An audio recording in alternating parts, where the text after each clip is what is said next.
ऐसे ही देवर्षि नारद जी ने क्या किया, बोली शंकर भगवान की जय हो, उमापति महादेव की जय हो।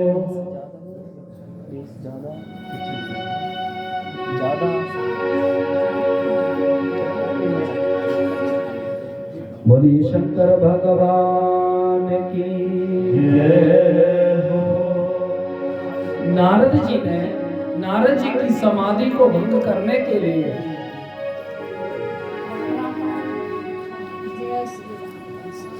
समाधि को भंग करने के लिए क्या किया कि इंद्र ने कामदेव को भेज दिया। कामदेव को जब भेजा तो कामदेव ने पहले तो मना कर दिया। कामदेव ने पहले मना कर दिया, क्या बोला? कामदेव कहने लगे कि माना आप हमारे मित्र हैं और राजा भी हैं, लेकिन किसी के तप में, किसी की पूजा में, किसी के धर्म यज्ञ में बाधा करना भी पाप है। आप ऐसा क्यों कर रहे हो? बोले माता पिता और संतान में मतभेद उत्पन्न कर देगा। माता पिता और संतान में मतभेद उत्पन्न कर देना, पति पत्नी के बीच में कलेश करवा देना और सोए हुए को उठा देना, यानी निद्रा को भंग करना और धर्म यज्ञ के बीच में बाधा कर देना, ये असुरी वृत्ति मानी जाती है, पाप लगता है। बोला तो महाराज आप क्या बोल रहे हैं कि मैं जाऊं और जाकर के नारद जी के तप को भंग करूं? ऐसा क्यों? बोले आप मेरा ये काम कर दो, बस फिर आपको मैं बताऊंगा क्यों।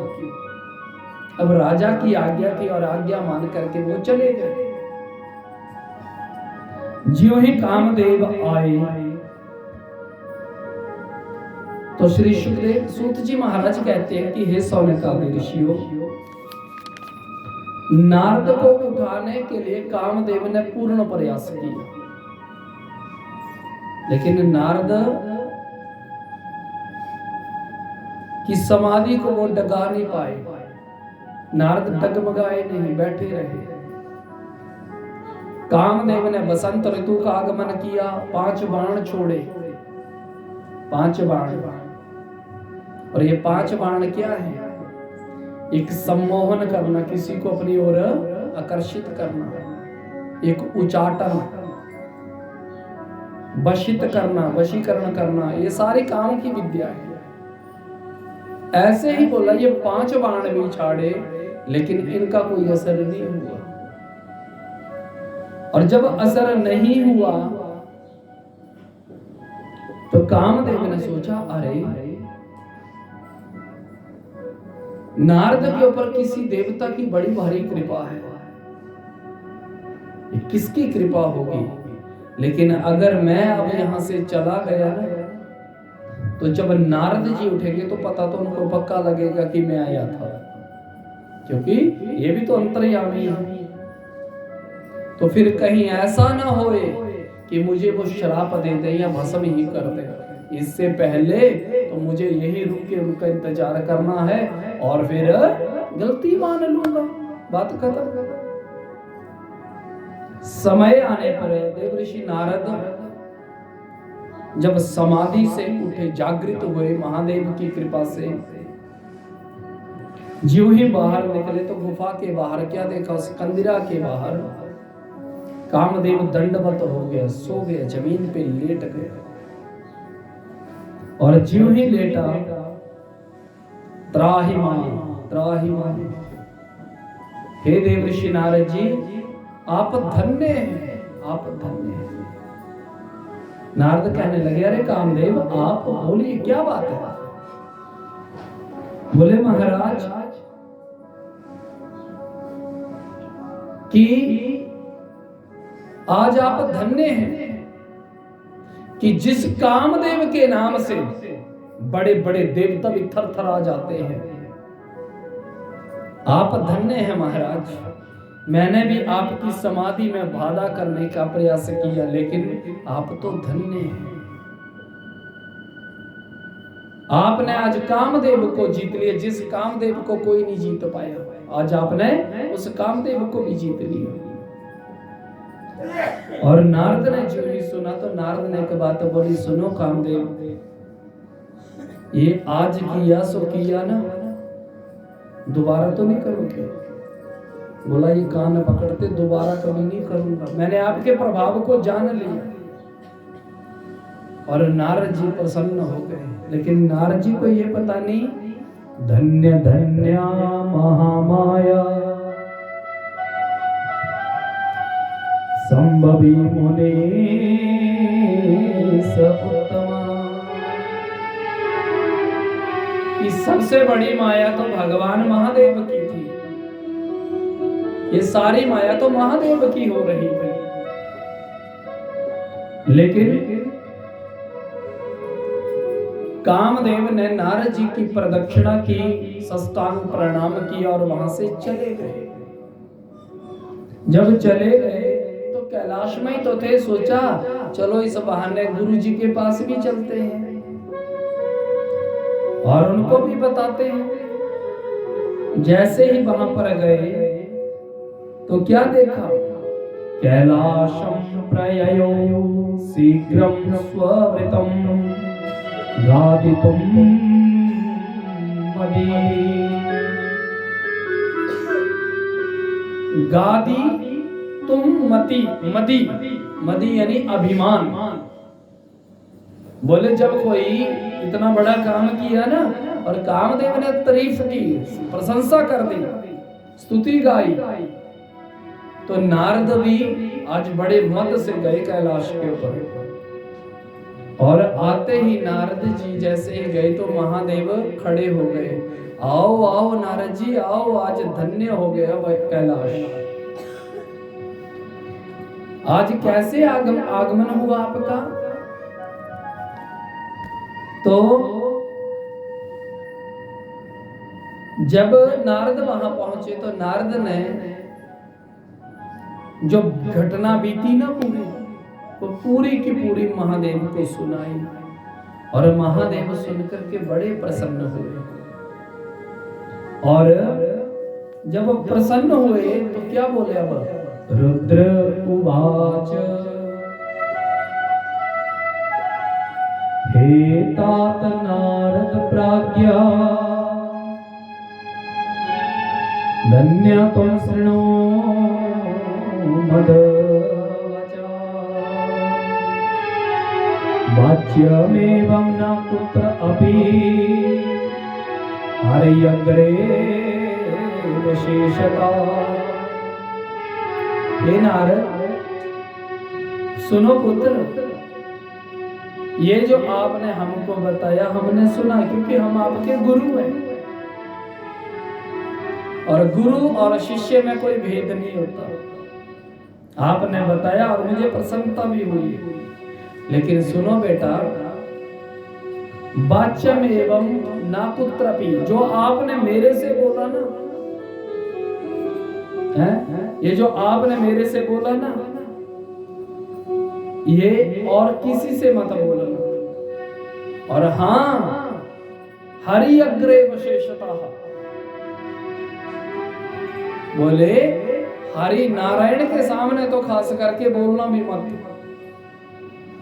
और सुनो, गोप्यम गोप्यम सर्वथा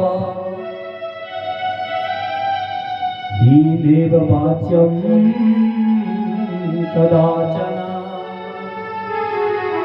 इसको सदा गोपनीय रखना बोला। और इससे पहले क्या बोला, पृच्छ्यमानो अपि न ब्रूयाम, अगर नारायण पूछे भी ना, वो बात निकलवाना जानते हैं, लेकिन अगर वो पूछे भी तो भी चुप हो जाना, बोलना मत। इस बात को रहस्यमय ही रखना। नेव वाच्यम कदाचन। और क्यों? क्योंकि सुनो बेटा, आप नारायण के भक्त हैं, विष्णु भक्त हैं आप, और शिव भगवान को विष्णु भक्त अति प्यारा है। सुन रहे हो क्या बोला? कि शिव भगवान को अगर कोई प्यारा है, उतना अपना भक्त प्यारा नहीं है जितना कोई नारायण को मानने वाला है। क्यों? क्योंकि ये जो नारायण भगवान है ना, राम जी है ना, ये शंकर भगवान के आराध्य इष्ट हैं। शंकर जी ने इनको अपना इष्ट बनाया है। और ये जो विष्णु भगवान है ना, इनको शिव भक्त अति प्यारे हैं। क्यों? क्योंकि नारायण के इष्ट कौन है? नारायण के आराध्य कौन है? शंकर भगवान। और ये एक दूसरे के बिना नहीं रहते हैं। हाँ, कामदेव ने भगवान महादेव को भी उठाने का प्रयास किया, उठाने का प्रयास किया था, लेकिन महादेव की समाधि नहीं डिगी, महादेव नहीं उठे। लेकिन कामदेव ने सौरभ पल्लव के बीच में आम के पेड़ में छुप करके यही पांचों बाण जब हृदय में मार दिए ना, तो महादेव ने समाधि खोल दी और पूछा, कौन है यहाँ? कौन है यहाँ? मेरे सन्मुख आ जाए, मेरे सामने आ जाए। बोले तो क्या कामदेव ने महादेव की समाधि डिगा दी? बोले नहीं, शरीर पे आक्रमण किया तो कुछ नहीं किया, लेकिन जब हृदय में, और जिनके हृदय में राम बसे, यानी उनके आराध्य के ऊपर आक्रमण हुआ, फिर तो महादेव ने सोचा जिसने मेरे आराध्य के ऊपर ही आक्रमण कर दिया, उसका जिंदा रहना भी उचित नहीं है। इसलिए महादेव ने फिर उसको भस्म कर दिया था, तब मारा था कामदेव को भगवान ने। ऐसे ही बोला, भगवान कहने लगे, शिव कहने लगे कि बेटा वो पूछेंगे भी तब भी मत बताना, क्योंकि विष्णु भक्त मुझे अति प्यारा है। और इतना सुनकर के नारद जी वहां से चल पड़े। लेकिन नारद जी जब चले तो नारद के मन में बात चली क्या? बोले नारद जी के मन में बात ये चली, नारद जी के मन में ये बात चली कि मैंने सोचा गुरु जी को बताऊंगा तो प्रसन्न होंगे और पीठ ठोकेंगे, शाबाश, आशीर्वाद देंगे, शाबाशी देंगे। लेकिन मुझे लगता है कि गुरु जी अंदर ही अंदर मेरे से कपट करते हैं। क्यों?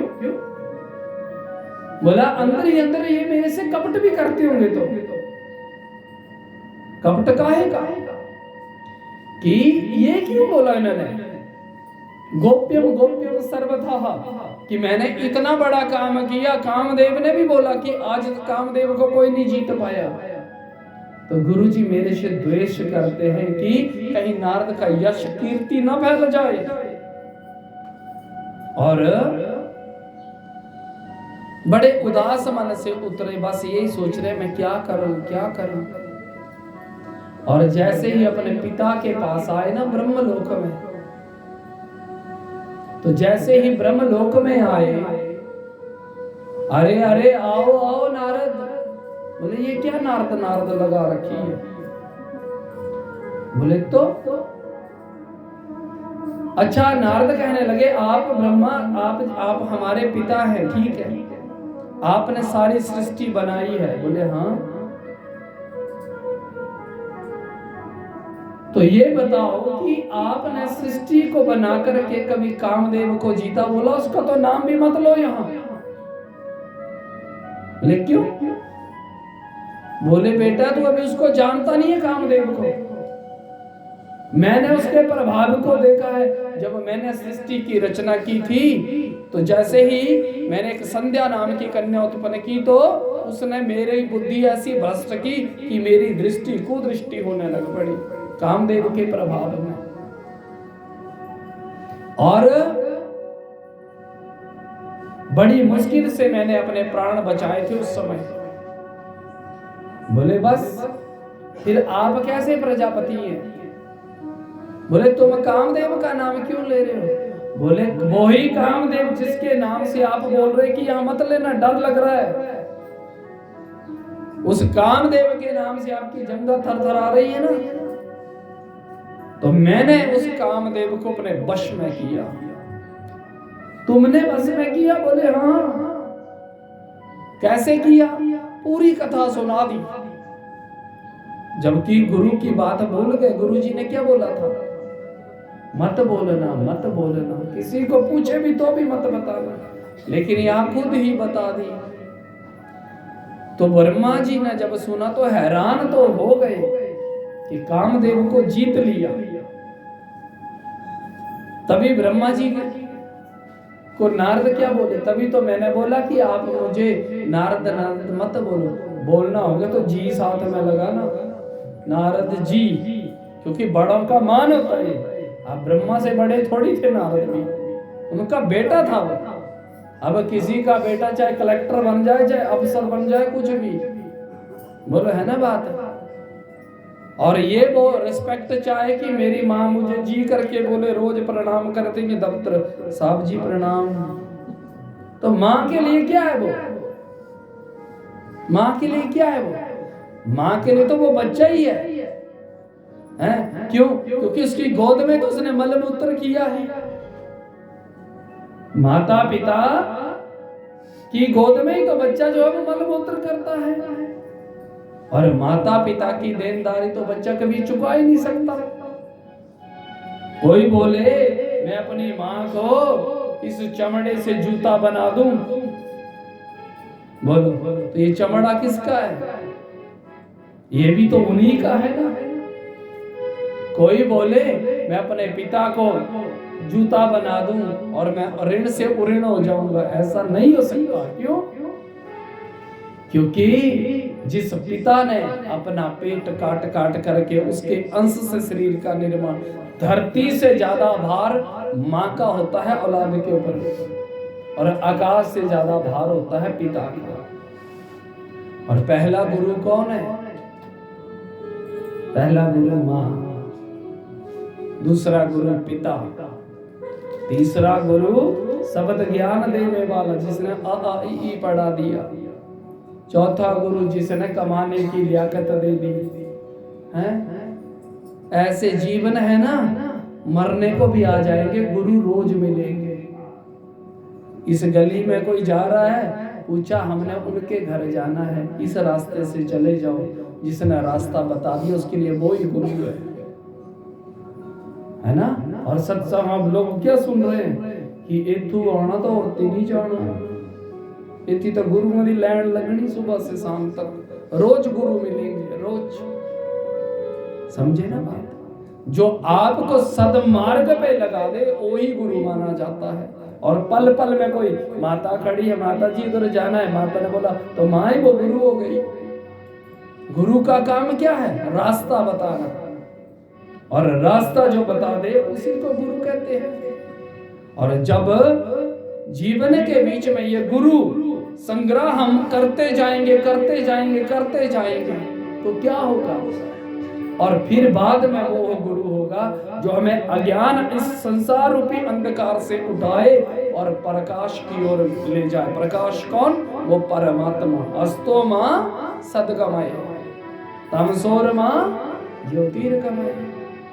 इसलिए देखो जीवन के बीच में गुरु वही है जो हमें अंधकार से निकाल के प्रकाश में ले जाए, भगवान से मिला दे। हमें किससे जुड़ना है? भगवान से कि इंसान से? अगर इंसान से जुड़ना तो कर, घर में कम है, गांव में कम है। जीवन में जब हम सत्संग में जा रहे हैं, सत्संगों में जा रहे हैं, तो उसका मतलब क्या है? इंसान से नहीं जुड़ना, भगवान के चरणों में हमारी प्रीत हो जाए।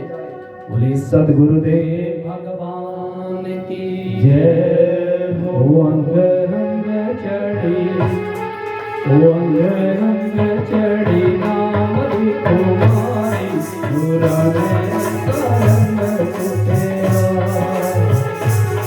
गुरु ने सरस कुटिया, गुरु ने सरस कुटिया, अंग अंग चढ़ी नाम दी कुमारी, गुरु ने सरस कुटिया, गुरु ने सरस कुटिया, बारों अंगरों में रंग गई सारी, बारों अंगरों में रंग गई सारी, गुरु ने सरस कुटिया, गुरु ने सरस कुटिया।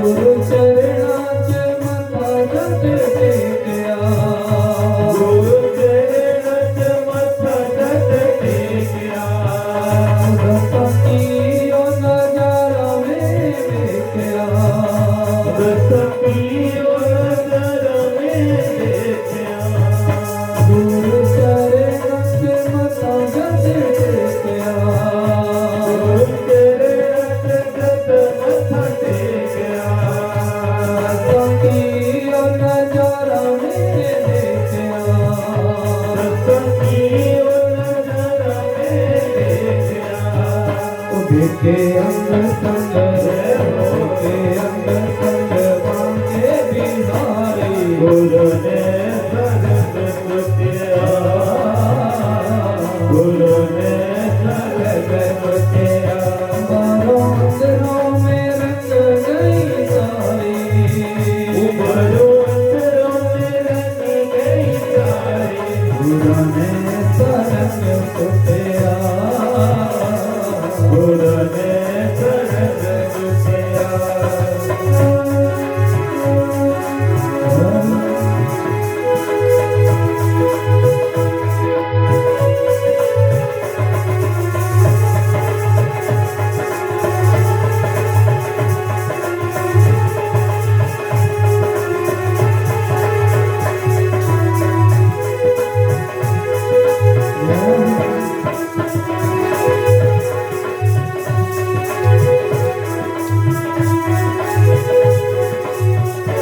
नैना पूछो रंग पीला की लाली, नैना पूछो रंग पीला के लाली, वो रंग तेरा पीछा था कमाल की, वो रंग तेरा पीछा ये कमाल की, नैना पूछो रंग पीला की लाली, नैना पूछो रंग पीला के लाली, रंग तेरा बिता था कमाल की, रंग तेरा बिता ये कमाल की, देखा सोचा चढ़े हो सोचा डूबा है लारी, गुरु ने सरस कुटिया, गुरु ने सरस कुटिया, बारों अंगरों में रंग गई सारी, बारों अंगरों में रंग गई सारी, गुरु ने सरस कुटिया, गुरु ने सरस कुटिया।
गुरु अंदरों में रंग गई धारी गुरु ने सरग चुटिया गुरु ने सरग चुटिया गुरु ने सरग चुटिया गुरु ने सरग चुटिया गुरु ने सरग चुटिया।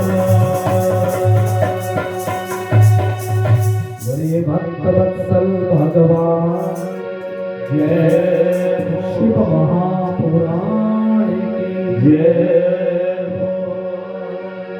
ब्रह्मा जी ने समझाया, लेकिन ये जरूर पूछा, अरे नारद जी ये जो आपने हमें कथा सुनाई ना अपनी पूरी, ये कथा गुरु शिव जी को भी बताई, महादेव को भी सुनाना था। मन ही मन सोचे, इनको सुनाई तो उन्होंने, लेकिन ये नहीं बताया। हाँ बताई। बोले क्यों? नहीं, उनको बताओगे तो वो भी तो खुश होंगे ना, जैसे मुझे प्रसन्नता हुई मेरे बेटे ने ऐसा काम किया। ठीक है बोला। नारद जी वहां से गए और आज सीधे वैकुंठ में श्रीमन नारायण नारायण, और ऐसे ही वहां पर पहुंच गए। भगवान शेष शैया के ऊपर से खड़े हो गए। नारदो अथ आययो शीघ्रम विष्णु लोकम विनष्ट धी। नारायण तो ये तो स्वयं पालनहार है। ये खड़े हो गए और नारद को प्रणाम किया। अरे देवर्षि नारद जी आइए आइए, ये जो मैंने सुना ये सत्य है? देखो भगवान ने पूछ लिया, ये जो मैंने सुना ये सत्य है? अब नारद को तो ये पूछना चाहिए कि आपने क्या सुना, बोलना चाहिए था ना आपने क्या सुना। लेकिन बोले हाँ हाँ गुरु, हाँ प्रभु ये सत्य है। बोले क्या? आया वो कामदेव आया। अच्छा कहाँ?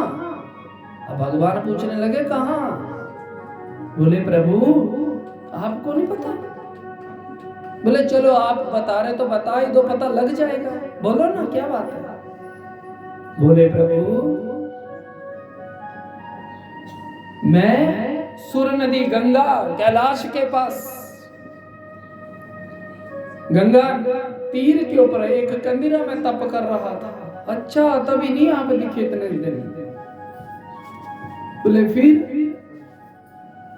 जैसे ही प्रभु मैं तप के लिए बैठा, तप के लिए मैं बैठा तो वहां पर वो कामदेव आ गया। अरे हे राम, फिर तो दिक्कत कर दी। अरे क्या बात करते हैं प्रभु आप?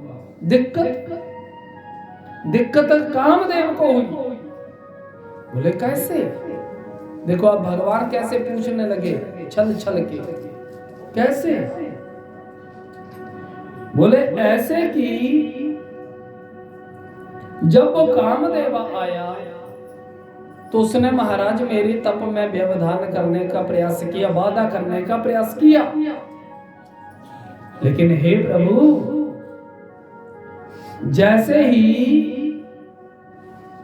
उसने प्रयास किया, लेकिन सारे प्रयास जब असफल हो गए ना, कामदेव को सफलता नहीं मिली, और जैसे ही मैं महाराज समाधि से तप से उठा तो क्या देखना, कामदेव पैरों में गिर गए और कान पकड़े कि दोबारा नहीं ऐसा करूंगा।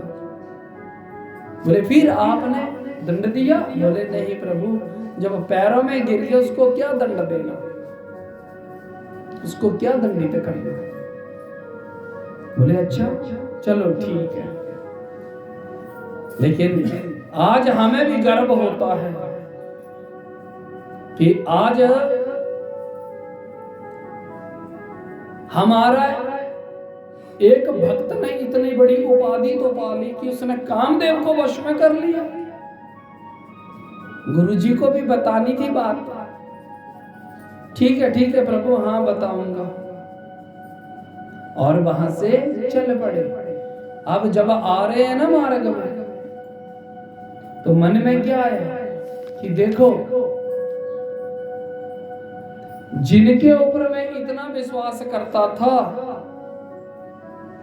जिनके ऊपर मुझे इतना गर्व था, मैंने कामदेव को जीता तो सबसे पहले गुरुजी को तो बताया, लेकिन देखो इसका आज पक्का कन्फर्म हो गई चीज, और पक्की हो गई क्या कि गुरुजी मेरा हित नहीं चाहते हैं। अगर ये मेरा हित नहीं चाहते तो मैं भी नहीं जाऊंगा, देखूंगा और सही, लेकिन अब नहीं चाहूंगा। और नारद ने भगवान को, शिव का मन से अनादर कर दिया, अब नहीं चाहूंगा इनके पास। और गुरु का अनादर करने पर क्या हुआ? शिव जैसा गुरु बोले भगवान का अनादर करने पर अब क्या हुआ? उसी क्षण मानो दंड की तैयारी हो गई। क्या दंड मिलेगा? भगवान जी ने, नारद जब आकाश मार्ग में जा रहे हैं, मुनि मार्गस्य मध्ये तु वीरे चे नगरं महता सतयोजन विस्तारम् अद्भुतं सुमनोहरम्। भगवान ठाकुर जी ने, नारायण जी ने क्या किया? भगवान नारायण जी ने क्या किया कि मार्ग में ही एक अपनी माया की और एक बड़ा सुंदर नगर का निर्माण कर दिया, एक गांव बना दिया, मानो एक नगर बना दिया। नगर तो शहरों को बोलते हैं। एक नगर को जब बसा दिया, और इतना सुंदर, वो नगर इतना ज्यादा सुंदर था कि उस नगर को देख करके ही नारद देखने लगे, अरे हम तो 14 लोकों में भ्रमण करते हैं, लेकिन ये इतना सुंदर नगर क्यों? तो बोले इस नगर को देखना चाहिए। कैसे था? बानो बड़ा भारी सजा हुआ ये नगर है। जैसे ही नारद जी नीचे उतरे तो क्या देखा? तो उन्होंने क्या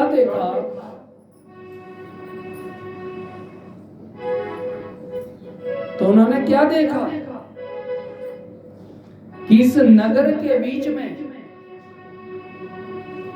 एक सफाई कर्मचारी की पत्नी गली मानो साफ कर रही है। और जब देखा कि गली साफ कर रही है, लेकिन आभूषण कितने डाले हैं उसने? मानो पूरा शरीर आभूषणों से भरा है, और बड़े महंगे महंगे कपड़े, और उन महंगे कपड़ों में भी मानो पुखराज पन्ना जड़े हैं। इतने सुंदर वस्त्र। और जैसे ही देखा इतने सुंदर वस्त्र और इतने महंगे कपड़े, नारद सोचने लगे कि जिस नगर की एक सफाई कर्मचारी ऐसे रहती है मानो सुबह सुबह, तो उस नगर के लोग कैसे रहते होंगे? मुझे तो नगर देखना चाहिए। और नारद को ये पहला बाण लग गया। किस चीज का? कामदेव का। मोहित हो गए ना सम्मोहन विद्या से, और मोहित हो गए, मुझे देखना है ये नगर। जैसे ही पास गए, उस सफाई कर्मचारी से बोलने लगे, क्या? अरे देवी, ये कौन सा नगर है? ये कौन सा नगर है? बोले मुनिवर आप नहीं जानते? बोले नहीं। बोले महाराज ये हमारे राजा शील निधि का नगर है, ये हमारे राजा शील निधि का नगर है। अच्छा, और हे महाराज सुनिए, आप पहली बार आए? बोले हाँ जी। नारद पूछने लगे ये इतना सजा क्यों है? बोले महाराज शील निधि की बेटी ब्याह के योग्य हो रही है, तो उन्होंने अपनी बेटी के स्वयंवर की तैयारी के लिए ये नगर को सजवाया है। जैसे दीपावली आई ना, भी हुई ना, तो दीपावली में पूरे गांव सजे थे ना, सजे थे ना, लेकिन किस चीज से? अब तो इलेक्ट्रिकल चीजों से सजते हैं, लेकिन पहले किस चीज से सजाते थे? बोलो है ना बात। बहुत ही तैयारी है त्योहारों की। आज तो परमानेंट चीज हो गई है, पत्थर लग गया है ना, और पत्थर लगा लगा करके खुद भी पत्थर ही हो गए। हाँ हाँ, समझे ना बात। कई तो क्या बोलते बेहंदे कोई आओ नहीं, फर्श गंदे हो जाते, मार्बल खराब हो जाना वाइट। अब सोचो वो घर भी क्या घर, जिस घर में कोई आता ही नहीं है, वो किसके लिए बनाया है? अपने वास्ते, है ना बात। पहले क्या था? खुले आंगन, खुला सब कुछ, और माताएं, वृद्ध माताएं, बूढ़े गप्पे सप्पे मारते रहते थे, है ना। और कई ऐसी हैं माताएं आज भी जिनके पास दो दो चार माताएं ऐसे बैठी रहती हैं, गप्पा मारने, बातें करने के लिए, आपस में सुख दुख चलते हैं, है ना बात। और कई घर ऐसे है ना 3 महीने से एक बार भी कोई नहीं आता, 1 महीना 2 महीना कोई नहीं आता उनके घर में। सोचो जिस घर का कोई आदमी चाय भी पी के नहीं गया, जिस घर में कोई रोटी खा के भी, भोजन पाके भी नहीं गया, बोलो खुद बनानी और खुद ही, मैंने बोल रहा था ना कल परसों ये बात, खुद बनानी और खुद ही खानी।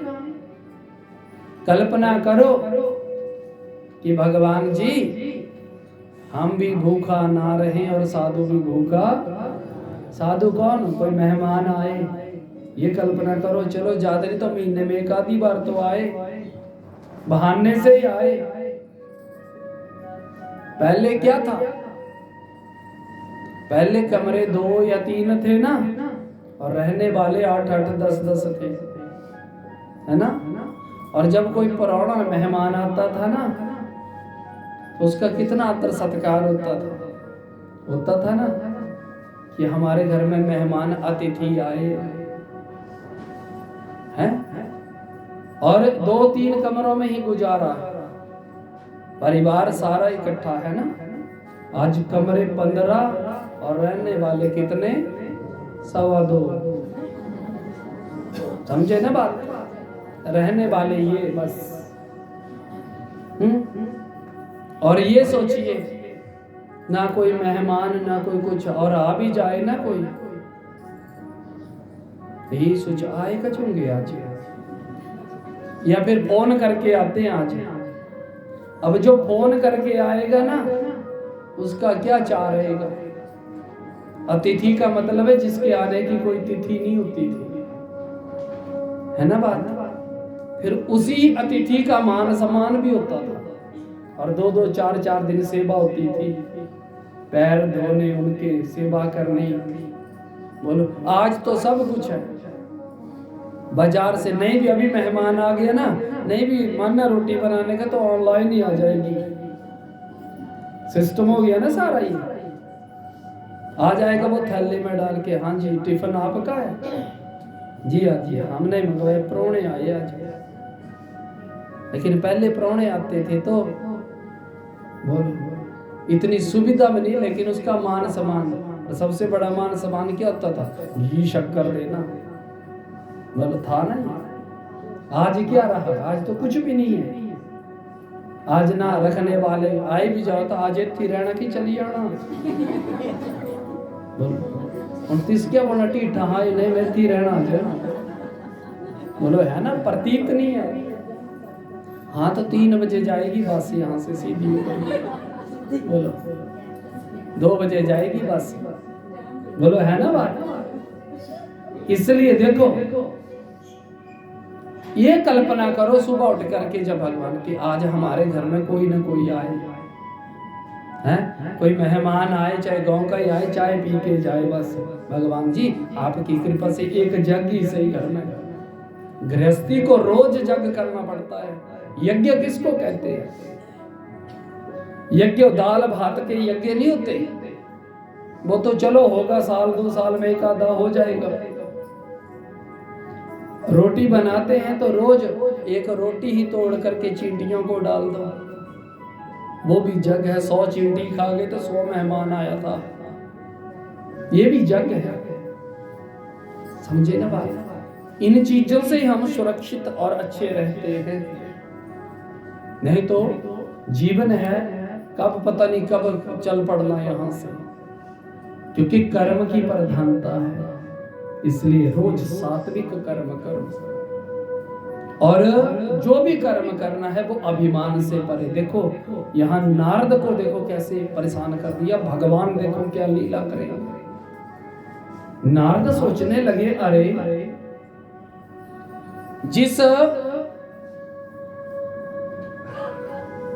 गांव में, जिस नगर में एक सफाई कर्मचारी ऐसे रहती है तो लोग कैसे हैं, वृतांत जाना। तो बोले इच्छा हो गई कि मुझे ये नगर देखना है, और नगर देखने के लिए देवर्षि नारद बोला अंदर प्रविष्ट हो गए। जैसे ही गए तो राजा शील निधि महाराज ने और उनकी पत्नी ने उनका बड़ा भारी मान सम्मान किया। कहते हैं कि बड़ा भारी मान सम्मान किया, और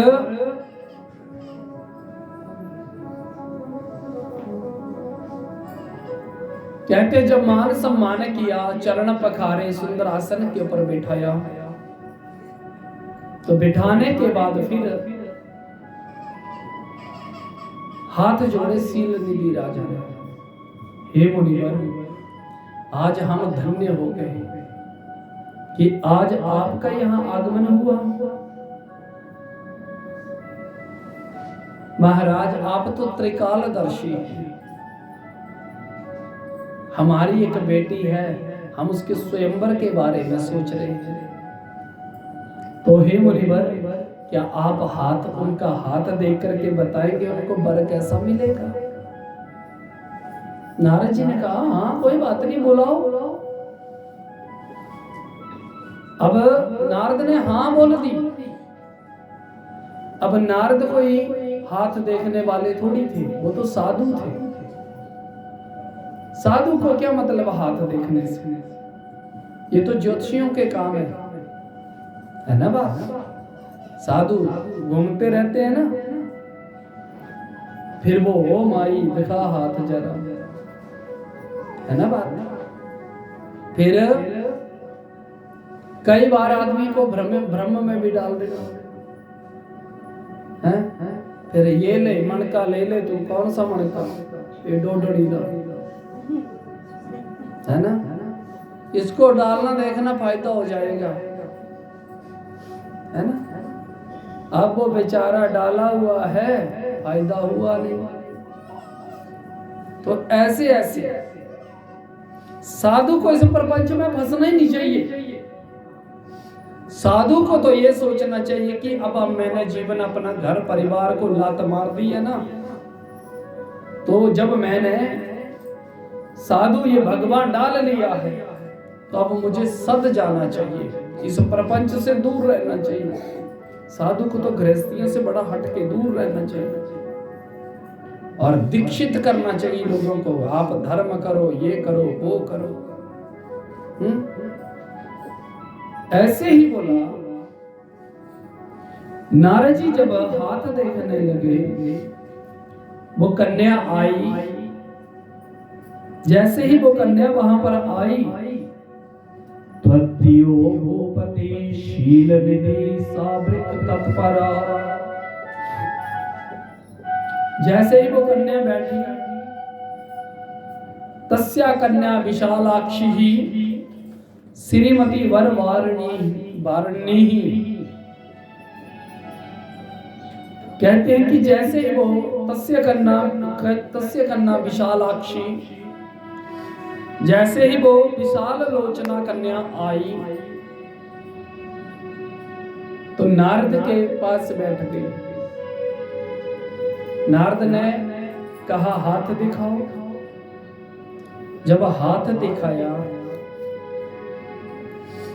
तो विवाह रेखा में क्या पढ़ रहे, पहले उसका देखा हाथ में क्या देख रहे हैं कि ये कन्या जिसका वर्ण करेगी वो अमर होगा या फिर अमर रहेगा। जब दोबारा हाथ देखने लगे तो उसमें क्या देखते हैं, उसमें देखते हैं कि क्या लिखा है कि ये कन्या उसका वर्ण करेगी जिसने कामदेव को भी अपने वश में किया होगा। नारद ने ये देखा कि जिसने कामदेव को भी अपने वशीभूत किया होगा। नारद ने एक बार जब हाथ देखा तो पढ़ा,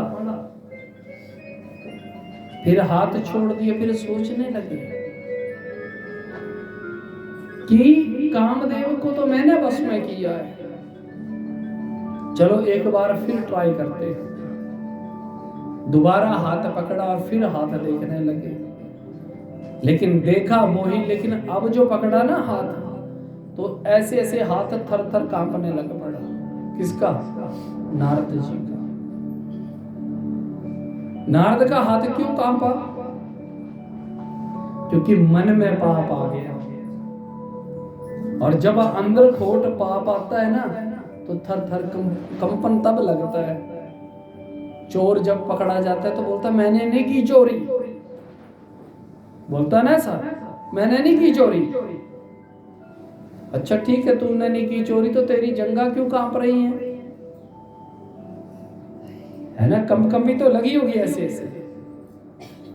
ऐसे ही नारद के मन में जब खोट आ गया, मानव अंदर विकार उत्पन्न हो गया ना ब्याह का, तो वो हाथ तब कांपने लगा।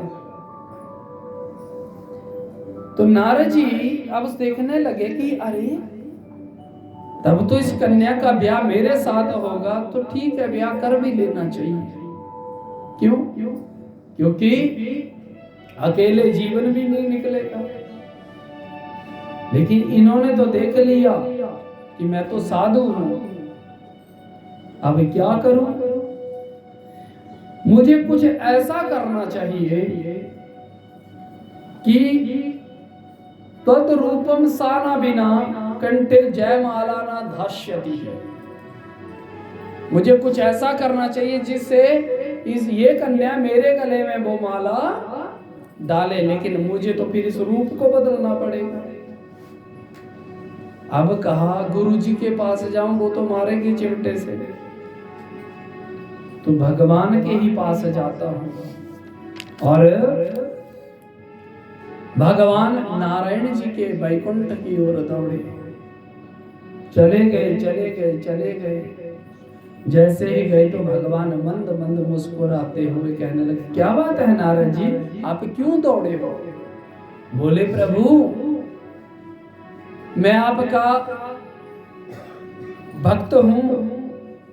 नारायण कहने लगे अति प्यारे, सबसे प्यारे भक्त तो आप हैं हमारे। बोले प्रभु आज तक आपसे मैंने कुछ नहीं मांगा।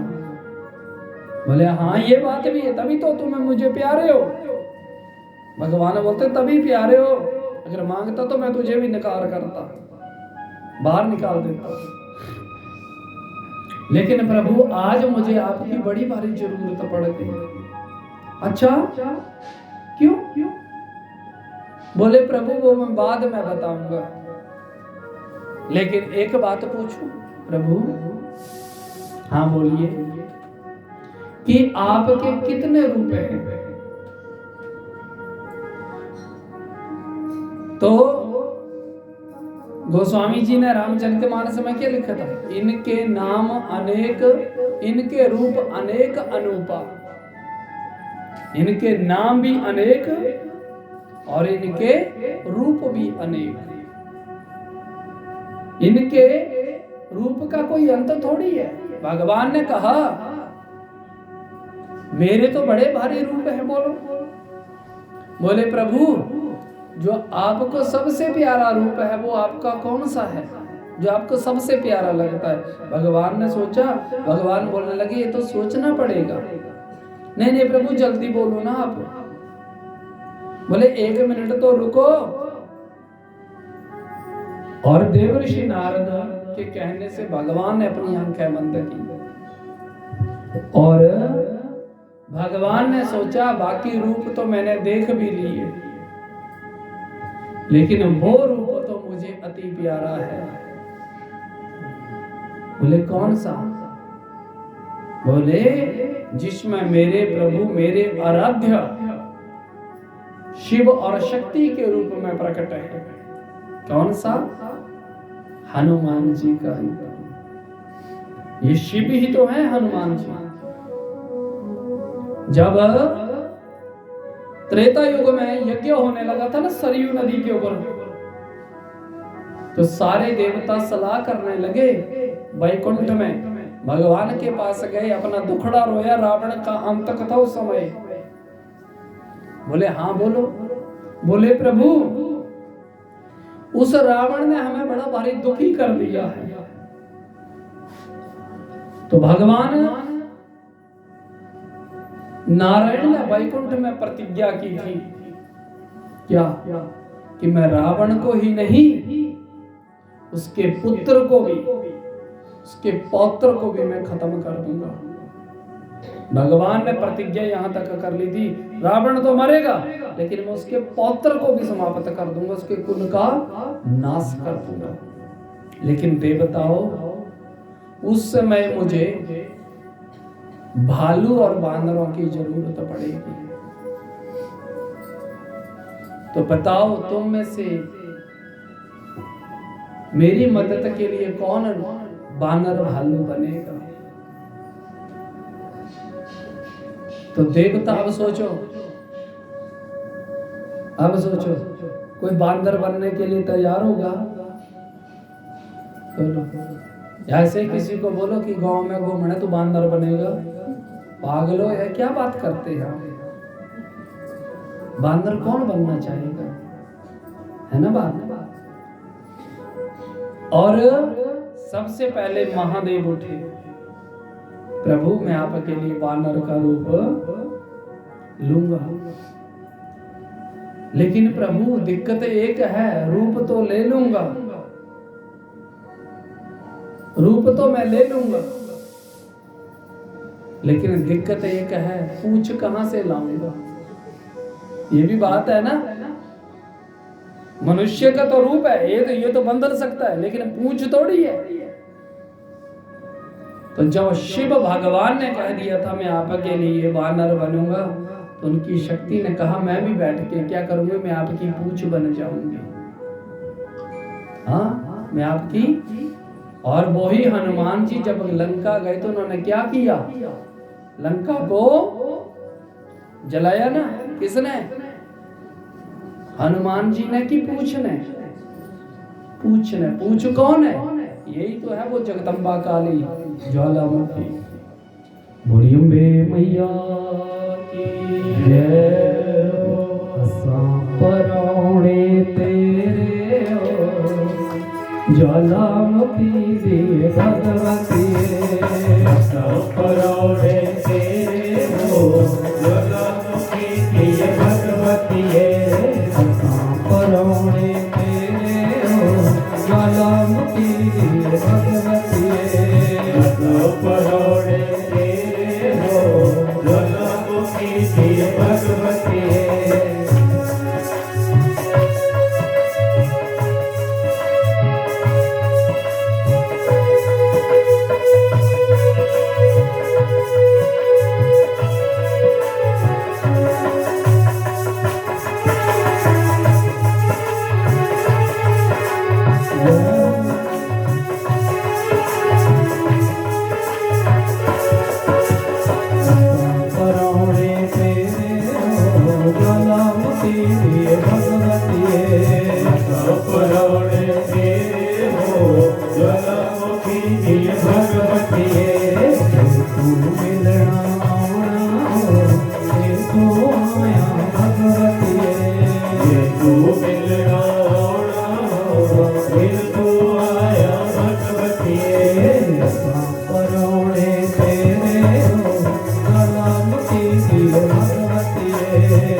शीशी भगवते